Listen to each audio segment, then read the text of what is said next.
الحمد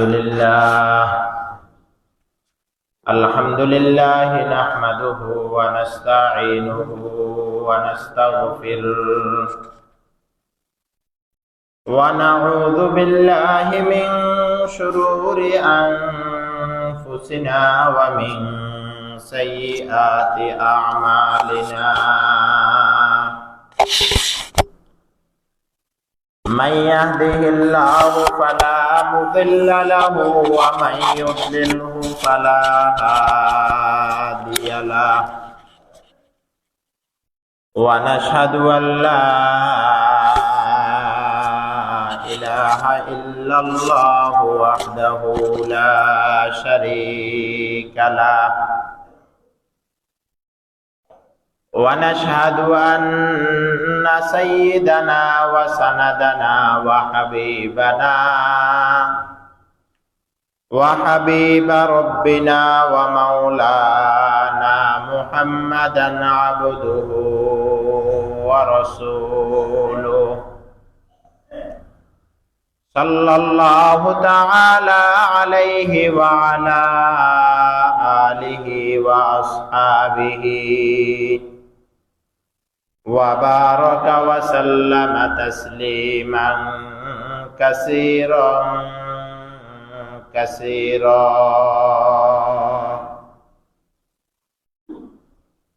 أما بعد فقد قال الله تعالى في كلامه المجيد وفرقانه الحميد أعوذ بالله من الشيطان الرجيم بسم الله الرحمن الرحيم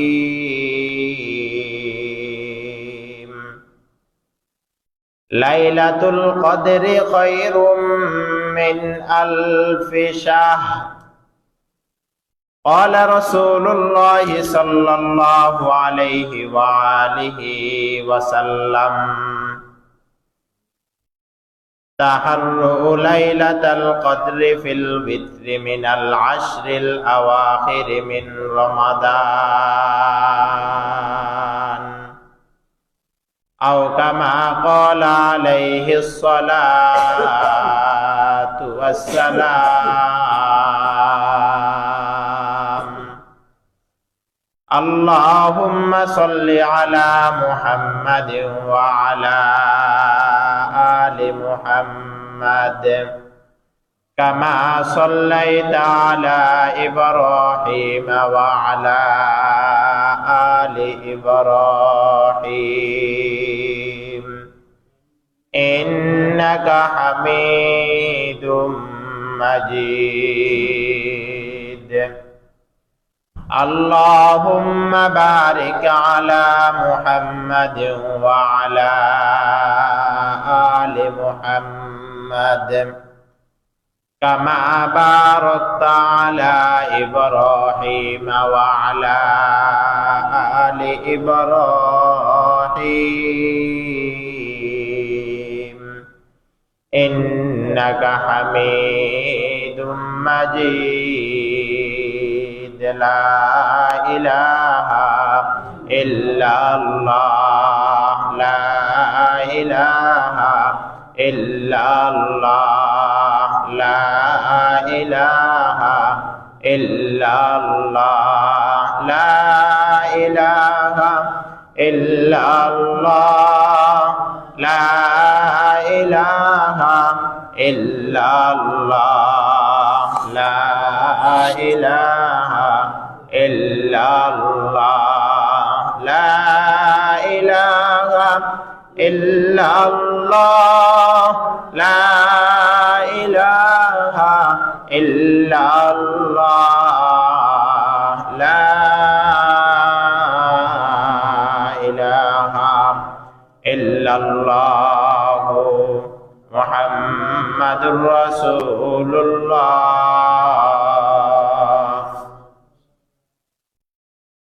الحمد لله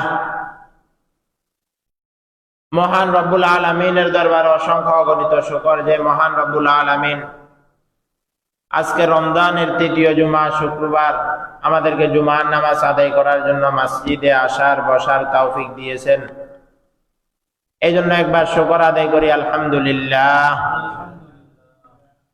দরুদ ও সালাম আকায়ে নামদার জনাব হযরত মুহাম্মদ সাল্লাল্লাহু আলাইহি ওয়াসাল্লামের উপর। যে আয়াত তেলাওয়াত করা হয়েছে সূরাতুল কদরের 30 নং পারা সূরাতুল কদর। রমজান মাস বরকতপূর্ণ মাস। এই রমজান মাসকে 3 ভাগে বিভক্ত করা হয়েছে, ভাগ করা হয়েছে।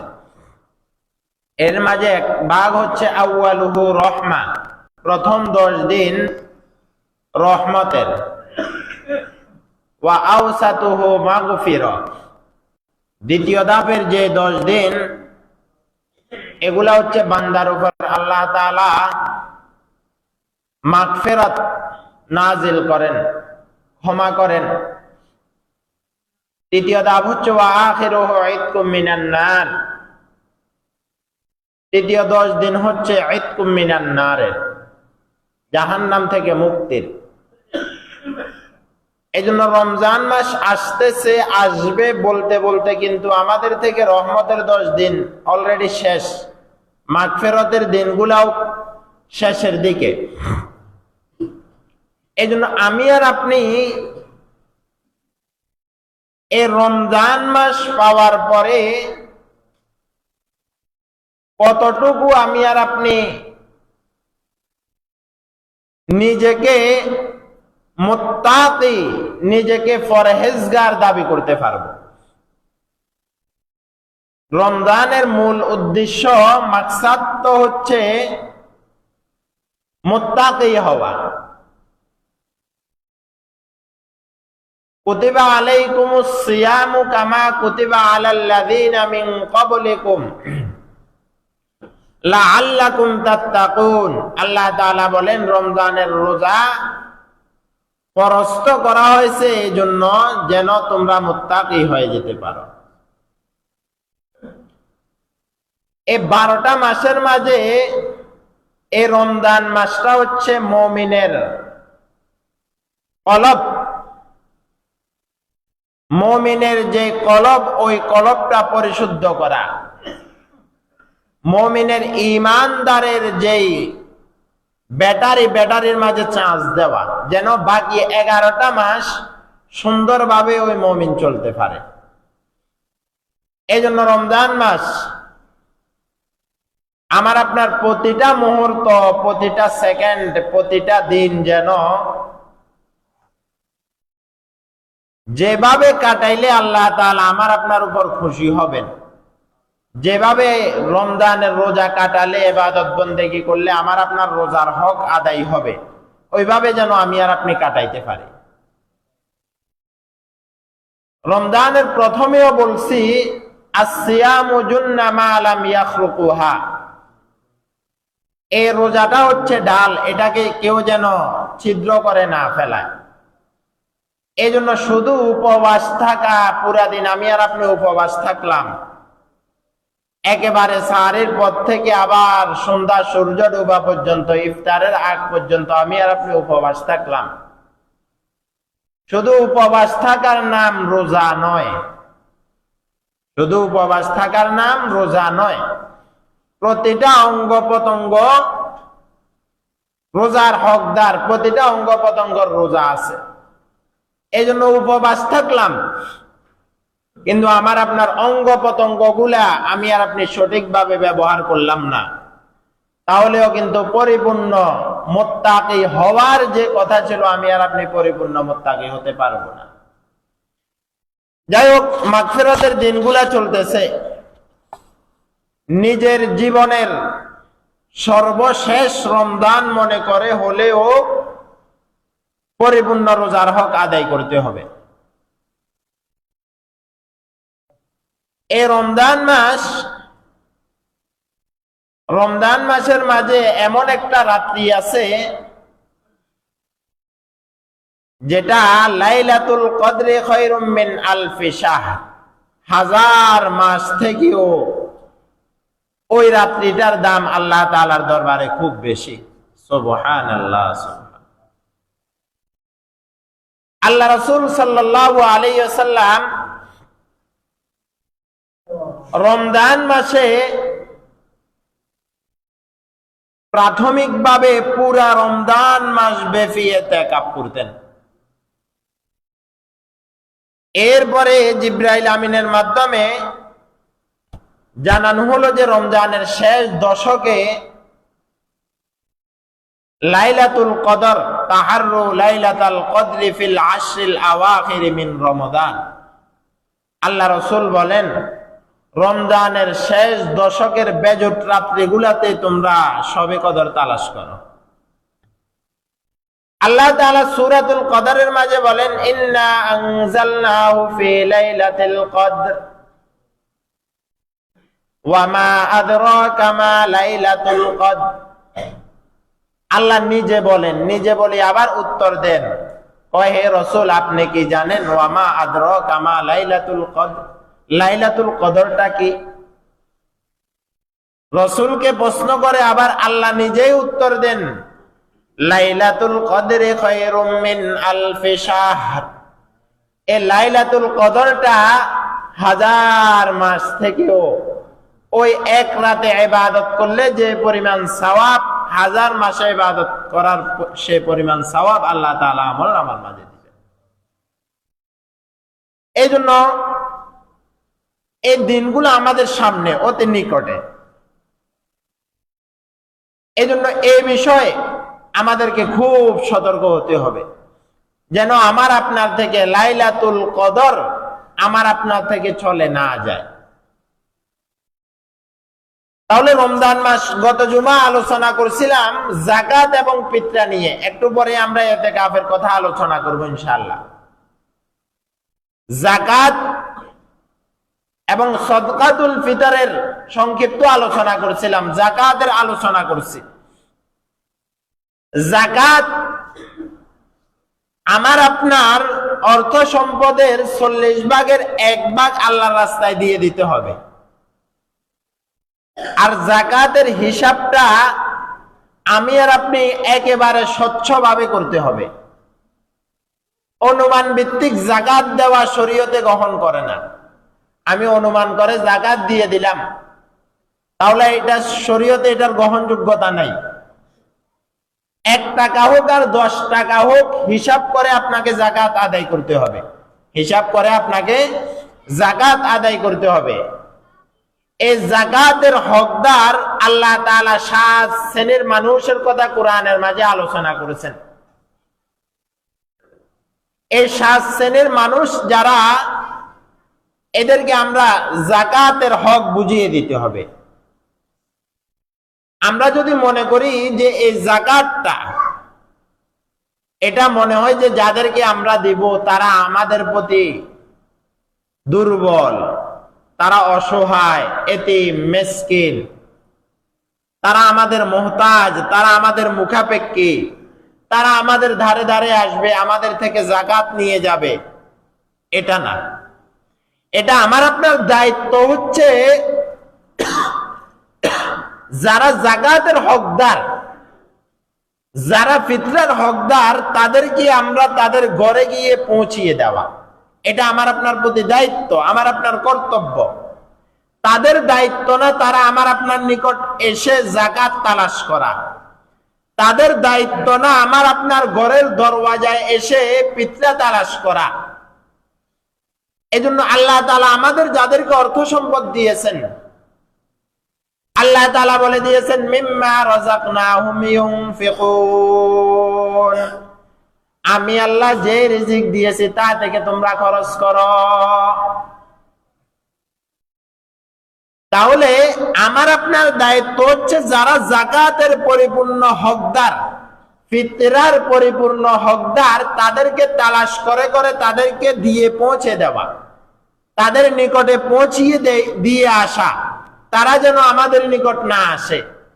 কিন্তু আজকে আমাদের বর্তমান অবস্থা তো হচ্ছে যে আমাদের ঘরের দরওয়াজায় তারা আমাদের ধারে ধারে ঘুরে, এটা কিন্তু আমাদের প্রতি তাদের ইহসান, তাদের দয়া।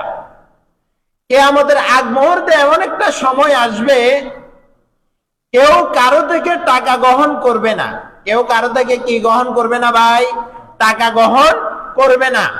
এলাকার পর এলাকা, সমাজের পর সমাজ, গ্রামের পর গ্রাম আপনি তালাশ করবেন সামান্য একটু যাকাত দেওয়ার জন্য, আপনার অর্থ সম্পদটা পবিত্র করার জন্য, আপনার অর্থ সম্পদ থেকে যাকাত আদায় করার জন্য।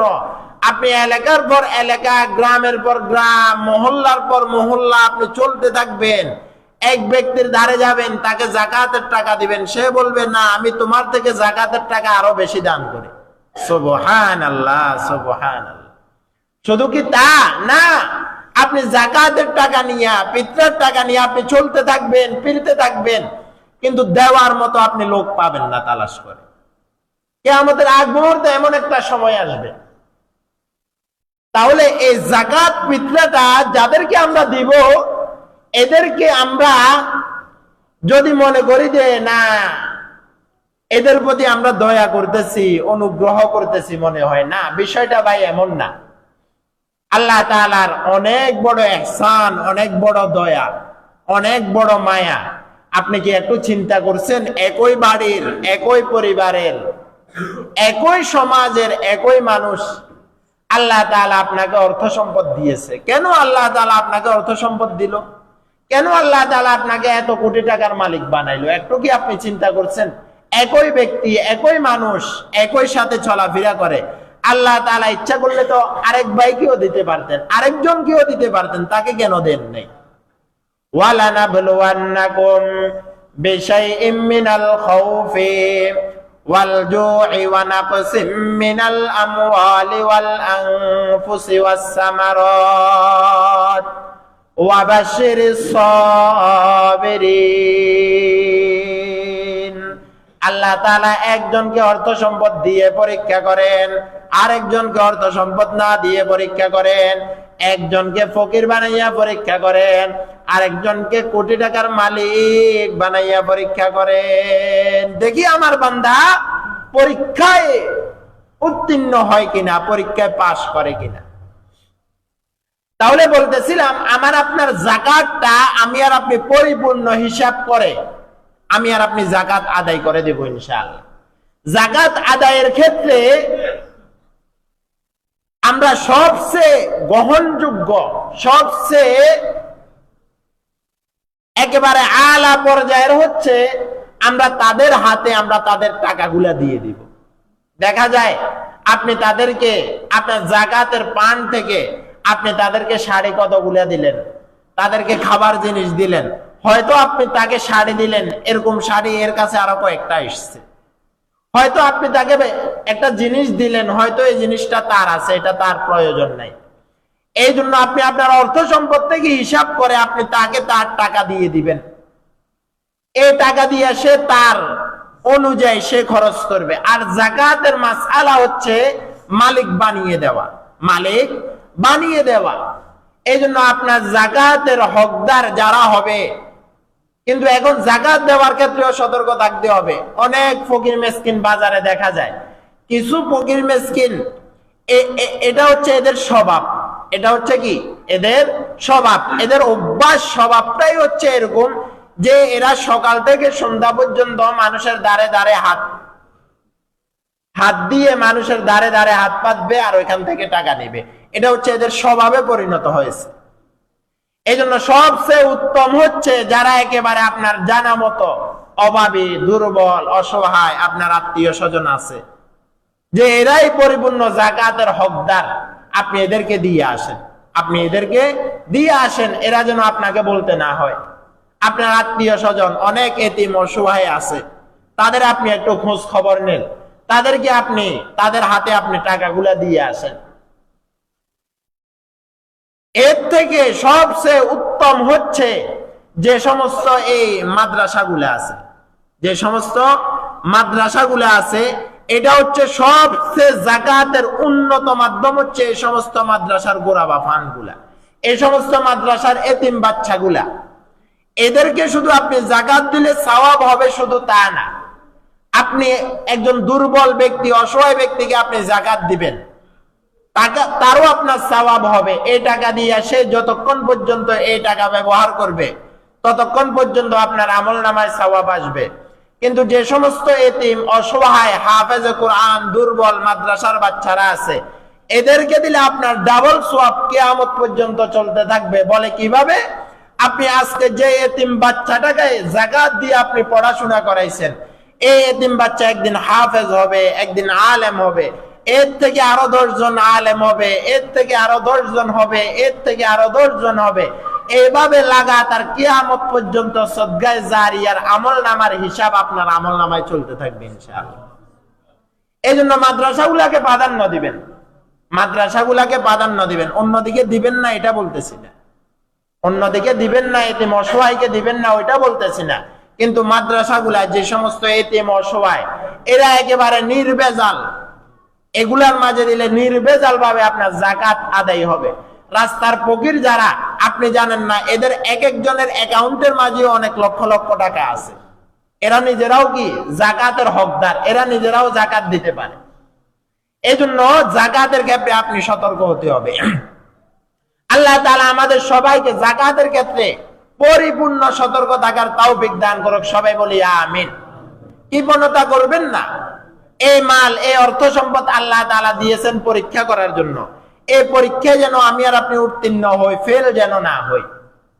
অনেকে দেখা যায় যৌথ ফ্যামিলি 2-4 ভাই বিদেশ থাকে, তারা বাড়িতে টাকা পাঠাই দেয়। তাদেরকে আপনি জিজ্ঞাসা করলে তারা বলে মুরব্বি হিসাব করে দিয়ে দিব, মুরব্বি কি হিসাব করে দিয়ে দিব, মুরব্বি হিসাব করি কাজ যাকাত দিব, মুরব্বি হিসাব করি কাজ যাকাত দিব, মুরব্বির উপর তো যাকাতে ফরজ না। কয় কি? বা মুরব্বি দিয়ে দিব। এটা আমারও অনেকে কয়।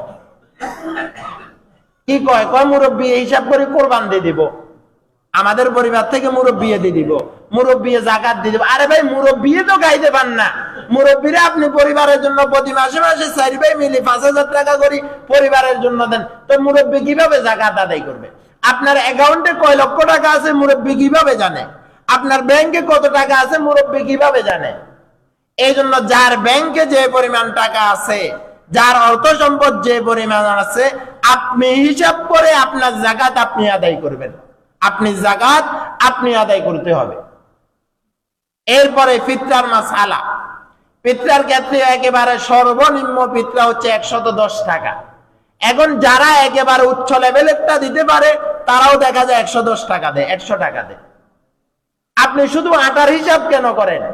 আপনি খেজুরের হিসাব করেন, কিসমিসের হিসাব করেন, জবের হিসাব করেন, এগুলা হিসাব করে আপনি আপনার তবকা অনুযায়ী আপনি উচ্চ লেভেলের যেটা আছে ওইটা দেন। 2700 টাকা, 250 টাকা আপনার ফিতরা আদায় করেন।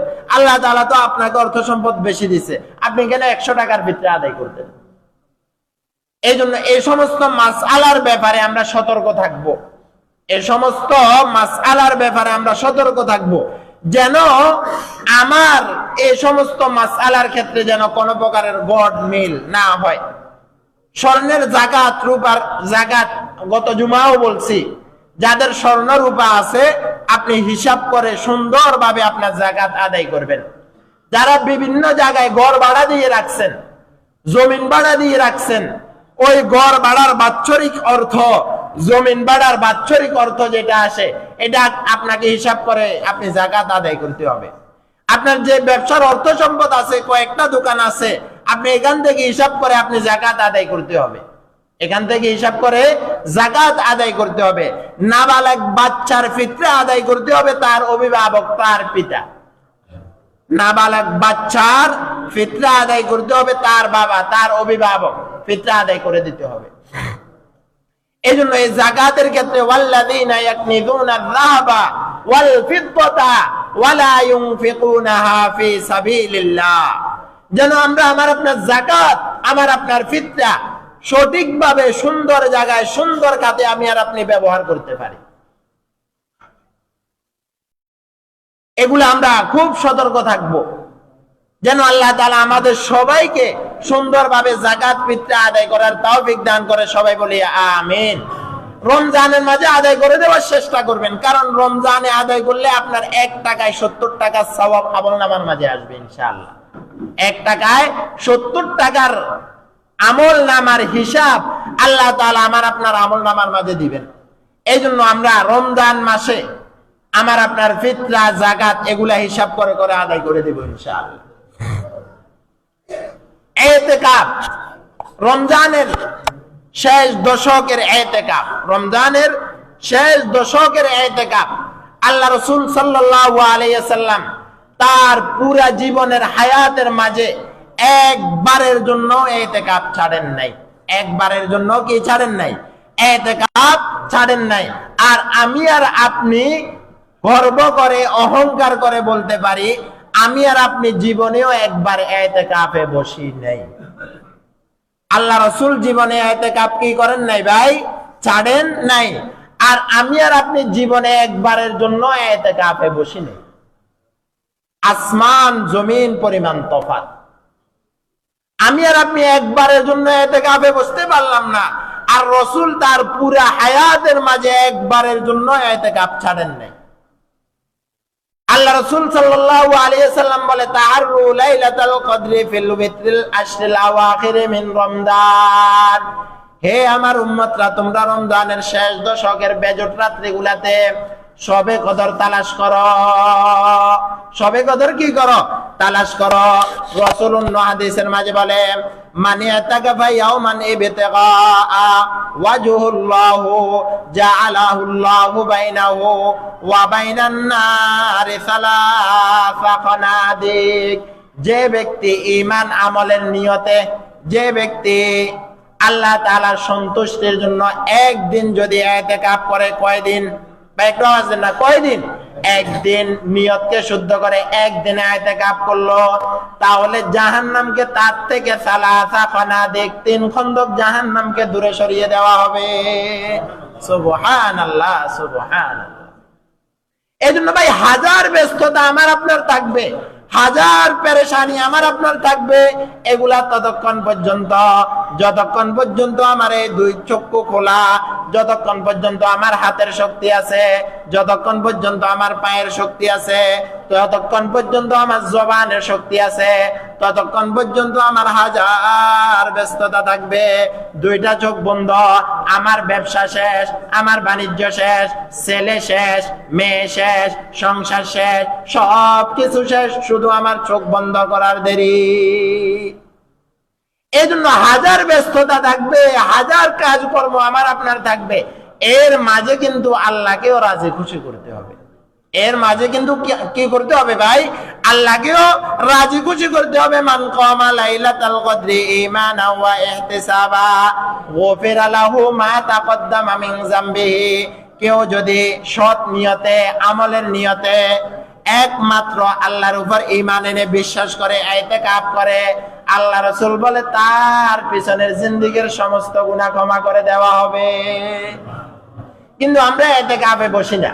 সমাজের একেবারে মান্যগণ্য যারা, এরা ইতিকাফে বসতে রাজি নেই। ইতিকাফে বসতে কি রাজি নেই না, ইতিকাফে বসবে একেবারে সমাজের যে লুলা, যে চলতে পারে না, বসতে পারে না, খাইতে পারে না, একে ধরে আনি ইতিকাফে বসাই দেয়। কথা বলেন না ঠিক কিনা? কি করে? সমাজের কেউ ইতিকাফে বসতে রাজি নেই। এবার রংপুর গিয়া বদল্লা 2-3 গার ধরিয়া নেই যে তোর খরচ এটা আমরা দিব, তোমার খরচ এটা কি দিব, আমরা দিব। এখন এরে আনি ইতিকাফে বসায়, এরে আনি কি করে? ইতিকাফে বসায়। এই জন্য ভাই এমন যেন না হয়, ও যুবক তরুণ ভাই যারা আছে, যুবক তরুণ যে চ্যানেলের, এখন যে চ্যানেলটা আছে, এদের সবাইকে আহ্বান করব এই ইতিকাফে বসার জন্য। এই যুবকরা শুনেন নে, এবার যুবকদেরকে আহ্বান করব, সব যুবকরা যেন ইতিকাফে বসে। আগে এক সময় বসছে, এখন তো বসে না, এখন তো কি বসে না। আমি সবাইকে আহ্বান করব, এবার যুবকদের লিডারকে এর সাথে আমি কথা বলবো, বা যারা আছেন সবাই ইতিকাফে বসবেন। সবাই কি ইতিকাফে বসবেন। যুবকদের দ্বারা ইসলামের সম্মান, ইসলামের মান মর্যাদা যুবকদের মাধ্যমে বেশি হয়েছে। এই জন্য যুবকরা অগ্রগামী বেশি থাকতে হবে। যুবকরা কি অগ্রগামী বেশি থাকতে হবে। যারা বৃদ্ধ বাবারা আছেন, আপনার ছেলের কোনো কাজ নাই, আপনি তাকে ইতিকাফে বসাই দেন। আপনার ছেলের কি নেই, কোনো কাজ নেই, এখন স্কুলও বন্ধ, এখন স্কুল কলেজও কি বন্ধ। পর্দার আড়ালের মা বোনদেরকে বলবো, আপনার ছেলের দ্বারা আপনি বিরক্ত, ফোন দিয়ে বলেন হুজুর হাতে নামাজে আইয়ে না। আমার প্রায় সময় অনেকে বলে যে হুজুর হাতে নামাজে আইয়ে না, অনেক বলি হাতে নামাজে আইয়ে না, শুধু মোবাইল টিপে। এই জন্য এখন একটা সুযোগ আসছে, এই যে শেষ 10 দিন আপনি তাদেরকে ইতিকাফে বসাই দেন। বৃদ্ধ বাবা যারা আছেন, আপনার কোনো কাজ নেই, আপনার কি নেই, কোনো কাজ নেই, একটাই শুধু কাজ, আপনি দোকানে বসে বসে একটু গল্প করবেন। কেউ মনে কষ্ট নিয়েন না, কথা বলেন না, ঠিক কিনা? আর কোনো কাজ নেই। এমন অনেক ছেলে আছে যে বলে হুজুর আর আব্বার একের কোনো কাজ নেই। আমার প্রায় রমজানে এরকম অনেক ছেলেরা বলে যে হুজুর আপনি আমার আব্বারে একটু বুঝাই কোন, আর আব্বার কোনো কাজ নেই, কি লাগে আমি মসজিদে সবকিছু আনি দিব, এখন আব্বারে আই গলে আব্বা রাজি না, কয় না হুজুর আর একটু ফেরেশানি আছে। এরকম অনেক আব্বা ওগলের আই কইছি, কিন্তু আব্বা ওগল ইজ্ঞাও আর কথা শুনে না। ফের কাজ কি, মনে কষ্ট নিয়ে না, ইফতারের পরে যাবে, দোকানে যাবে, বিড়ি একটা ধরবে আর চা খাবে, ওইখানে সে গল্প করবে, আর কোনো কাজ নেই। এই জন্য আব্বাদেরকে অনুরোধ করব, আপনারা একটু ইতিকাফের দিকে আসেন। আপনার কোনো কাজ নাই, আপনার সংসারেরও কোনো কাজ নাই, আল্লাহর রহমতে আপনার 2 সন্তান 3 সন্তান এরা প্রবাসে আছে, আপনি খুব সুখে আছেন, তা আপনি ইবাদত বন্দেগী করতে আপনার সমস্যা কিসের? আসেন, আপনি ইতিকাফে আসেন। এই জন্য 20 রমজানে সূর্য ডুবার আগে আমরা ইতিকাফে ঢুকে যাব ইনশাআল্লাহ। পারবো না ইনশাআল্লাহ ভাই? যুবক যারা আছে তাদেরকেও আমি বলবো যে 20 রমজানে সূর্য ডুবার আগে আমরা ইতিকাফে ঢুকে যাব। এখন আল্লাহর রহমতে উপরেও ব্যবস্থাপনা আছে, দোতলা কি সুন্দর ব্যবস্থাপনা আছে, ওইখানেও আপনারা ইতিকাফ করতে পারবেন, ওইখানেও থাকতে পারবেন। এই জন্য যুবকদেরকে আহ্বান করব, বৃদ্ধদেরকে আহ্বান করব, যাদের কোনো কাজ নাই, বৃদ্ধদের আপনারা একটু ইতিকাফে বসেন। আগে প্রায় সময় দেখছি 10-12 জন বসছে, গতবার মনে হয় 1-2 জন না কয়জন বসছে। এই জন্য যারা কমিটির ভাইরা আছেন, যারা কমিটির দায়িত্বশীলরা আছেন, কে কে আছেন আমি জানি না, কমিটির দায়িত্বশীল প্রায় 30-35 জন এক একটা মসজিদের কমিটির মাঝে থাকে। ওই মসজিদের কমিটির যাদের একান্ত কাজ নাই, ব্যবসা বাণিজ্য নাই, বাড়িতে আছে, তো এরা তো অন্তত 5 ওয়াক্ত নামাজ ইমামের পিছনে তাকবীরুল্লাহ শহীদ করতে পারে, কথা বলেন না, ঠিক কিনা? এখন কমিটিরা দি মুসল্লির দোষ, মুসল্লিরা দে কমিটির দোষ, মুসল্লিরা দেখেই কমিটির দোষ। এই জন্য কমিটির ভাইরা যারা আছেন, যাদের কোনো ব্যবসা বাণিজ্য নাই, পেরেশানি নাই, ব্যস্ততা নাই, আপনি শেষ 10 দিন আপনি মসজিদের মাঝে আসেন। আপনার তার আল্লাহ তাআলা বিশাল একটা আঞ্জাম দিতেছে, মসজিদের কাজ আপনি করতেছেন, এত কাজ করতেছেন, 10টা দিন আপনি আসেন মসজিদে বসেন, তাহলে দেখবেন মানুষের মহাব্বত, মানুষের ভালোবাসা আরো বাড়বে ইনশাআল্লাহ। আল্লাহ তাআলা আমাদের সবাইকে এই রমজানের শেষ যে 10 দিন আসতেছে, আল্লাহ তাআলা আমাদেরকে যেন ইতিকাফে বসার তৌফিক দান করে, সবাই বলি আমিন। পর্দার আড়ালের মা বোন যারা আছে তারাও ইতিকাফে বসতে পারবে, তারা আলাদা একটা কামরাকে বাছাই করে ওই কামরার মাঝে 24 ঘন্টা থাকবেন, শুধু জরুরতে বাইর হতে পারবেন, ওযু ইস্তেঞ্জার জন্য বাইর হবেন, আর সার্বক্ষণিক তারাও এখানে থাকবেন। এই জন্য মা বোন যারা আছে তারাও যেন ইতিকাফে বসেন। আমরা অভিভাবক যারা আছে, পুরুষ যারা আছে, আমরা মহিলাদেরকে সহযোগিতা করব, তারা যেন শেষ 10 দিন পুরাটা জীবন তারা আমার আপনার রান্দা বাইয়ের পিছনে তাদের হায়াতটা শেষ করছে, আমার আপনার ছেলে মেয়ের পিছনে তাদের হায়াতটা শেষ করছে। এই জন্য অন্তত তাদেরকে রমজানের শেষ 10টা দিন আপনি একটু সুযোগ করে দেন। আপনি যদি বলেন তারা বসবে, আপনি একটু সুযোগ করে দেন, সেই যেন 10টা দিন নির্বিঘ্নে আল্লাহ তাআলার ইবাদত বন্দেগী করতে পারে, আল্লাহ তাআলাকে ডাকাডাকি করতে পারে। এই জন্য তাহাররু লাইলাতুল কদরি ফিল উইত্রিল আশরিল আওয়াখির মিন রমজান। এই জন্য আগামী সপ্তাহের মঙ্গলবারে সূর্য ডুবার আগে আমরা ইনশাআল্লাহ ইতিকাফে বসে যাব। যারা নিয়ত করছি, যারা করি নাই, যাদের ব্যস্ততা নাই, আমরা সবাই বসার চেষ্টা করব ইনশাআল্লাহ। করব না ইনশাআল্লাহ ভাই? সবাই ইনশাআল্লাহ চেষ্টা করব। আপনার খানা আনার ব্যবস্থা হয়ে যাবে, আপনার খানা আনার ব্যবস্থা হয়ে যাবে, আপনি বসেন, আপনি এক বেলাও উপবাস থাকতে হবে না, আপনার সেহরিতে আপনি উপবাস থাকতে হবে না, আপনি ইফতারের সময় উপবাস থাকতে হবে না, আপনার ব্যবস্থা হয়ে যাবে ইনশাআল্লাহ। আপনি আসেন, বসেন, আপনি ইতিকাফ করেন। এই যে বেজোট রাত্রিগুলোর মাঝে যদি একটা শবে কদর যদি কেউ পেয়ে যায়, 1000 বছর ইবাদত করলে যে পরিমাণ সওয়াব, এক রাতে ইবাদত করলে ওই পরিমাণ সওয়াব আমলনামার মাঝে আসবে। আল্লাহ তাআলা আমাদের সবাইকে পরিপূর্ণভাবে যাকাত ফিতরা আদায় করার তৌফিক দান করুক। সবাই বলি আমিন। সাথে সাথে আল্লাহ তাআলা আমাদেরকে, যাদের ব্যস্ততা নাই, একান্ত যাদের কোনো জায়জামিলা নেই, ব্যস্ততা নেই, আমরা চেষ্টা করব, ব্যস্ততা থাকবে এর মাঝেও আমরা চেষ্টা করব রমজানের শেষ 10 দিন ইতিকাফে বসার। আপনি ইতিকাফে বসেন না, বসে জোরের পর ইমাম সাহেবের ধরেন না, বলে হুজুর আমার যে কোনো ভাবে আপনি সূরা ফাতিহা এটা শুদ্ধ করে দিতে হবে, আপনি আমাকে সূরা ইখলাস এটা শুদ্ধ করে দিতে হবে, আপনি আমাকে সূরা ফালাকটা শুদ্ধ করে দিতে হবে। আমার আপনার হায়াত 70 শেষ, 80 শেষ, সেজদা দিতে দিতে কপাল কালো করে ফেলছি, এখন পর্যন্ত সূরা ফাতিহাটা পারি না, এখন পর্যন্ত আমি আর আপনি ওযুর ফরজ জানি না, এখন পর্যন্ত নামাজের ফরজ জানি না, এখন পর্যন্ত খানার ফরজ আমি আর আপনি জানি না, খানার দোয়া জানি না। ও ভাই, আমার আপনার এই হায়াতটার মূল্যটা কি? আমার আপনার এই জীবনটার মূল্যটা কি? আপনি আমাকে একটু বলেন না। এই জন্য রমজান মাস চলতেছে, জোরের পরে একটু বসেন না, ফাজাইলে আমল একটু তেলাওয়াত করেন না, কিছু সূরা মুখস্থ করেন না, মুরব্বীরা একটু অগ্রসর হলে না ইমামদের দ্বারা সহযোগিতা হবে। আপনি যদি শিখতেই না চান, আমি শিখাবো কাকে? আপনি যদি শিখতেই না চান, আমি শিখাবো কাকে? এই জন্য আল্লাহ তাআলা আমাদের সবাইকে রমজান মাস, কোরআন নাজিলের মাস, ইবাদত বন্দেগীর মাস, যেন আমার আপনার এই সময়টা ইবাদত বন্দেগীর মাঝে, তাসবিহ তাহলিলের মাঝে আমি আর আপনি যেন সময় কাটাতে পারি। অযথা গল্প গুজবের মাঝে মা বোনদেরকে আহ্বান করব, অযথা গীবত শিকায়েত পরনিন্দার মাঝে যেন আমার আপনার সময় না কাটে। মা বোনদের মাঝে রমজান মাস আসছে তো বিশাল একটা বিমার দেখা দিবে যে কার শ্বশুর বাড়ি থেকে কি আসছে। কথা বলেন না ঠিক কিনা? কার শ্বশুর বাড়ি থেকে কি আসছে? অমুকের শ্বশুর বাড়ি থেকে এই পরিমাণ আসছে, তোর ছেলে তোর মেয়ের শ্বশুর বাড়ি থেকে কি পরিমাণ আসছে, তোর ছেলের শ্বশুর বাড়ি থেকে কি পরিমাণ আসছে। এগুলা বলা বলি করতে করতে সমাজের মাঝে একটা আপনার অশান্তির বিরাজ করে, যেন এগুলা না হয়। অনেক মহিলা আছে এদের কাজটাই শুধু এটা, ঘরে ঘরে যাবে আর শুধু ফেস লাগাইবো, আর শুধু কি লাগাইবো? ফেস লাগাইবো, এক একটা পরিবারকে শান্তিতে থাকতে দেয়। এই জন্য আল্লাহ তাআলা আমাদের সবাইকে গীবত, শিকায়েত, পরনিন্দা, অযথা গল্প গুজব থেকে আল্লাহ তাআলা আমাদের সবাইকে হেফাজত করুক। যে কথাগুলো আলোচনা হলো আল্লাহ তাআলা আমাদের সবাইকে আমল করার তৌফিক দান করুক। ওয়া আখির দাওয়ানা আনিল হামদুলিল্লাহি রাব্বিল আলামিন। আমরা যারা সুন্নাত